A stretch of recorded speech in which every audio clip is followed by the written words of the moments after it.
How's it going, everybody?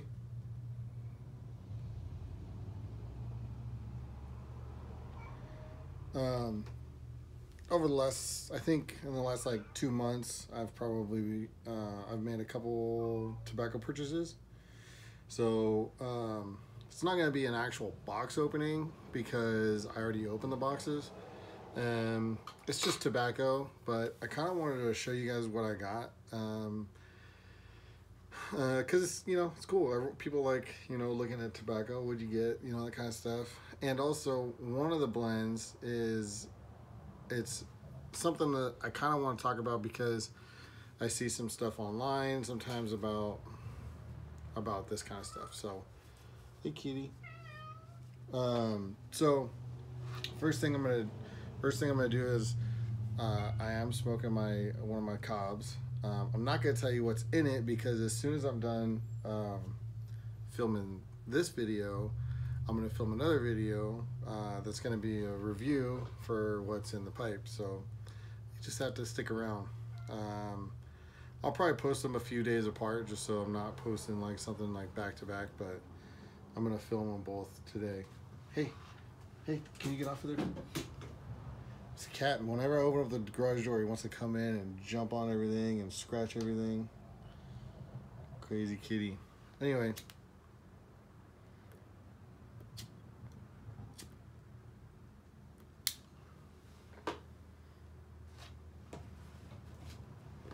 So, first thing, I got 2 tins of James J. Fox. I'm gonna say it's either Dorisco or Dorisco.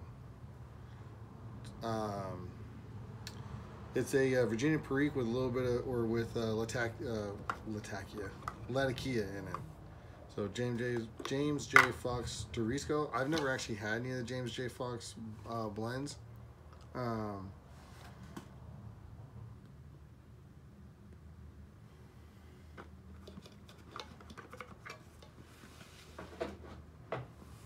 It says it has Latakia, but I think it's one of those ones that's like almost undetectable. So we'll see with that. I don't know when I'm gonna open those. I kind of do this where I get tobacco. I don't like to smoke tobacco too young. Like if I get a Cornell and Deal tin and it's like, oh, it was made like 2 months ago, like I really don't want to smoke that tobacco. Which I don't know, it's maybe not the best for reviewing because it seems like most of the time I'm reviewing tobaccos that are between 5 and 15 years old, although it's not always the case. But it's like, yeah, I just don't like smoking young tobacco. I mean, I like to give at minimum of a year, sometimes most of the time even longer. But so we'll see. I don't know when I'm going to open this. I got a lot of tobacco that's like in that 5 to 15 year range.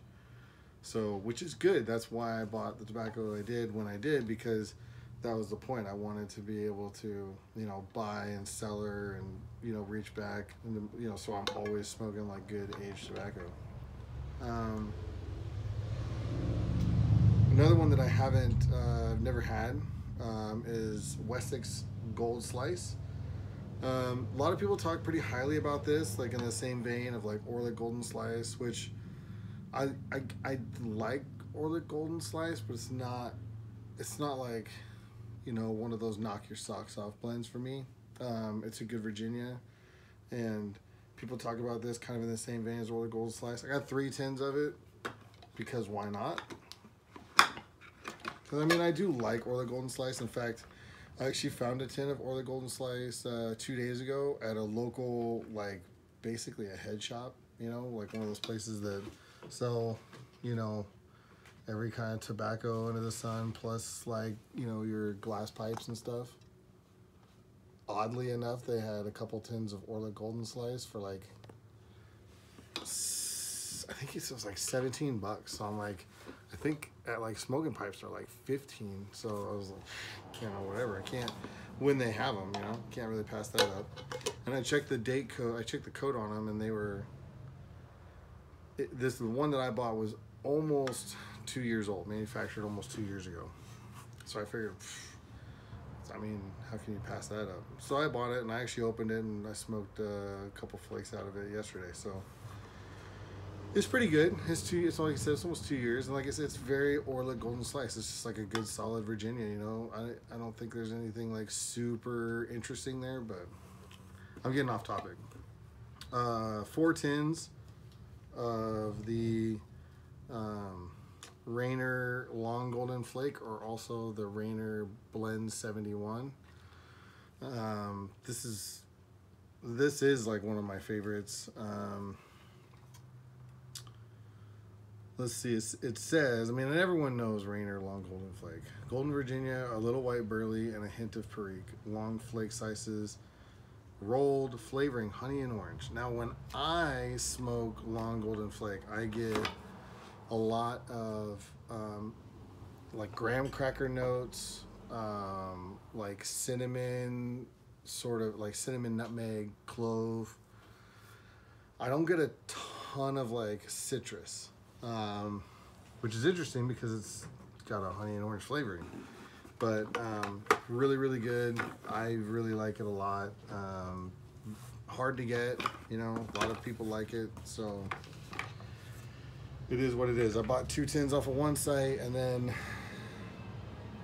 I bought 2 tins off another site, and then that was it. Like it was like a 24-hour deal. Like there was a couple sites that had it for like 24 to 36 hours, and then it was gone. So one of those things, I guess. Now, the last tobacco I bought 5 tins of, and I want to talk about this a little bit. Not this specific blend, but I want to talk about like limited edition or small runs or small batches or whatever.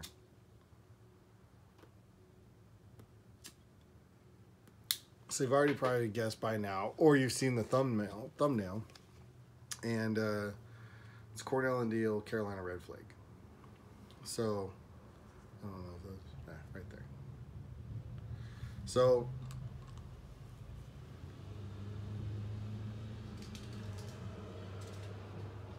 I think they made 15,000 tins of this. At least that's if I'm looking at this correctly on the tin. It looks like 15,000. I got, well, that's weird. I got one that says 2963, and a couple others say 5,200. So who knows?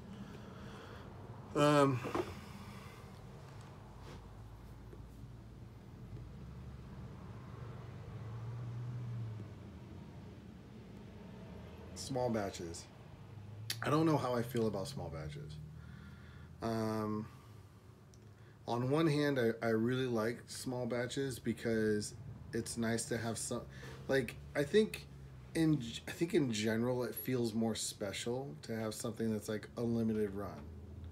Like there's a finite amount of this. Like there won't be more than 15,000 tins of this like this year. Next year, they'll, you know, maybe they'll put out another run of Carolina Red Flake, but it'll be something different. And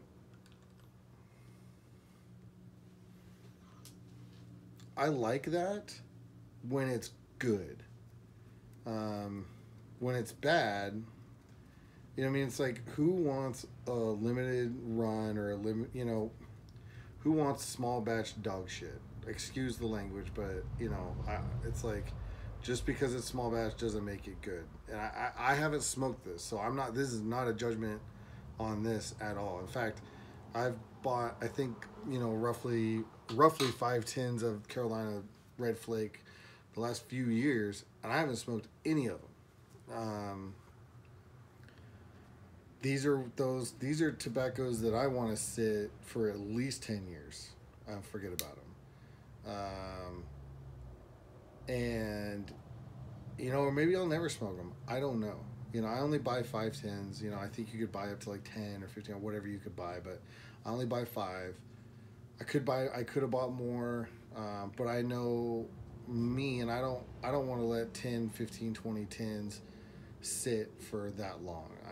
I'm good with 5 tins.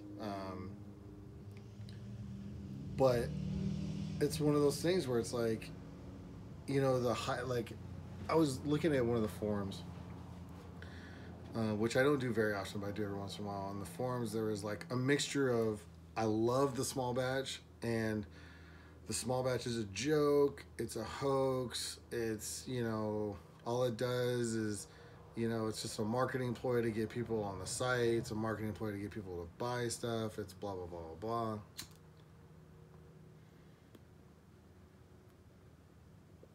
And I don't know. I mean, I think I'd like to be somewhere in the middle of both of those. Like, I think it's a positive thing, but I think it has to be good, you know?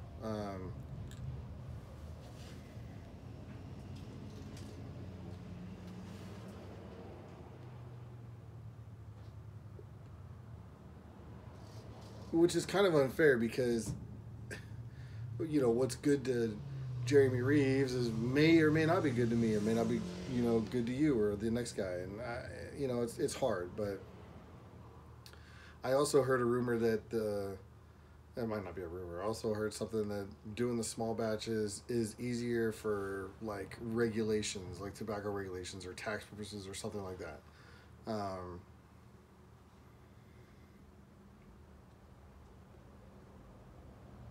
I don't know if that's true or not. I live in California. I don't live in the tobacco belt. Um, I don't really have the foggiest idea what it would take, you know, to blend tobacco out here, like on your own. You know, like if I was to start blending my tobacco, like Killer Briar does, or like Emerson Southern Forge or something like that. If I was gonna start blending my own, I mean, I blend my own tobacco for myself, but I've only done that a couple times, and you know, I don't think there's anything. I don't think there's anything wrong with that, but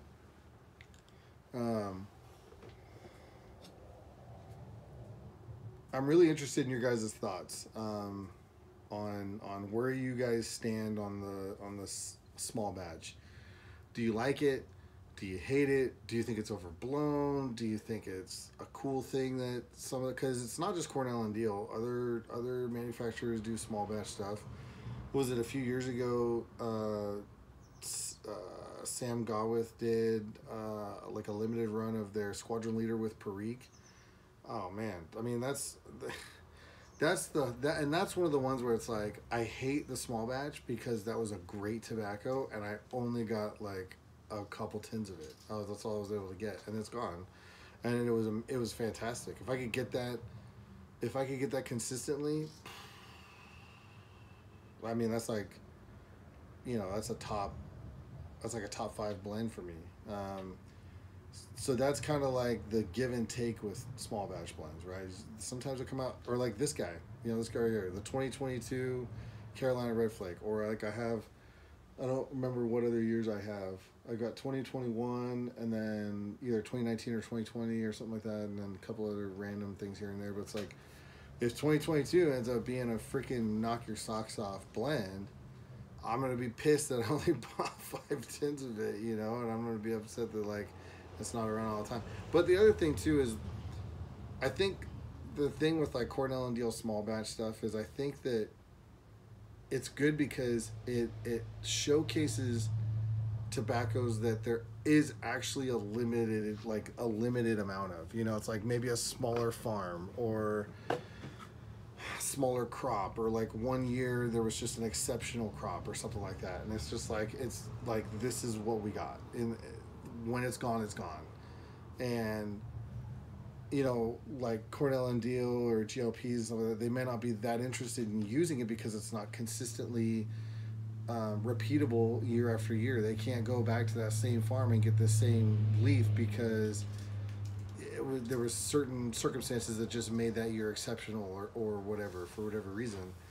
So I think it is cool that, you know, in those kinds of situations to do a small batch because it helps you showcase like that exception, you know, that one year or that one field or that one farmer or something like that. And in that case, I think it's cool. With the caveat that it still has to be good. If it's shit, it's shit. And once again, excuse the language, but you know, it just is what it is. It doesn't matter if it's in a small batch. If it's bad, you know, if it's bad. If it's trash, it's trash. So, but anyway, that's kind of my thoughts on small batch, limited edition, limited run, whatever you want to call it. I'm gonna turn this one off. I'm gonna restart it. I'm gonna do a review on a tobacco, and I hope you guys are having a good day. Please comment down below. Let me know what you think about the small batch stuff. You know, am I on the right track or am I off? What do you guys think? These are just kind of my opinions, and I'm interested in yours. I'm interested in your opinions. So, thank you very much for doing that, and hope you enjoy your weekend. It's a Saturday right now. This video should go up today. So, happy Saturday, happy weekend. Hope you all are doing well. Adios.